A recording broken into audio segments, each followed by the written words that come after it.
Оноос эхлэн хүний наймааны эсрэг төрийн бус байгууллагууд өөр хоорондоо хамтран ажилладаг байсан ч албан бус хэлбэрээр тогтворгүй байсан байна.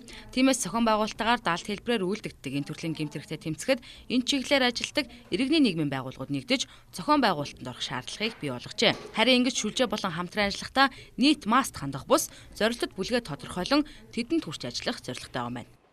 Ер нь зорилтод бүлгүүдээ бол бид нар тодорхойлсон.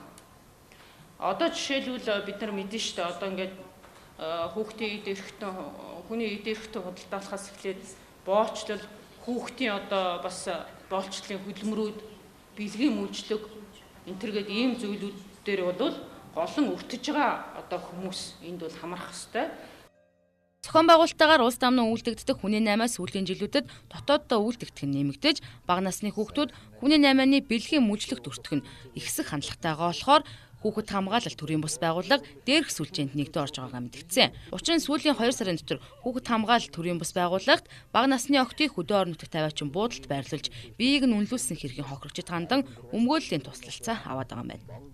Ялангуяа бэлгийн мөржлөөр насан туршийн хүүхдүүд ингээд хөдөө орон нутг руу аваа явцсан ийм тохиолдол гарсан байгаа. Бид маань уул уурхаа дагсан одоо эдийн засаг ингээл хөгжөөл явж байгаа шүү дээ. Үүнтэй холбоотой асуудлаар жишээл одоо юу гэдэг нь чиглэлийн ингээ хараад өгөхөөр урагшаа чиглэлтэй.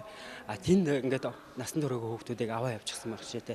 Тэнд очиод ингээ буудал байрлуулад тодорхой хэмжээний үн хөлсөөр хүмүүст худалдан зараад ашиг нь өөртөө авцсан байх шээ. Ийм асуудууд бол гарч байгаа. Одоогоор хэрэг мөрдөлт мөрдөн байцаалтын шатанд байгаа дээрх хэргийн хохирогчид 11-ээс 16 настай охид дэжээ. Харин охтыг уул уурхайн үйл ажиллагаа явуулдаг аймаг тавиачин буудалд байрлуулан биеийг нь үнэлүүлж мөнгийг нь авч байсан этгээдүүд Монгол хүмүүс байсан гэдгээс өөр тодорхой мэдээллийг өгөх боломжгүй гисэн. Ер нь хүний наймааны хохирогчдыг зөвхөн гадаад улсад худалдаг гэсэн ойлголттой байдаг үеэр тоцорч дотооддоо үйлдэгдэх нь нэмэгдэх хандлагатай болж байгаа юмнууд төрийн байгууллагын хариуцлагыг нэмэгдүүлэх, хуулийн хэрэгжилтийг сайжруулах шаардлага тулгараад байгааг сүлжээнд нэгдсэн төрийн бус байгууллагын төлөөллүүд сануулсныг цагийн төрхөд Баяр Батар мэдээллээ.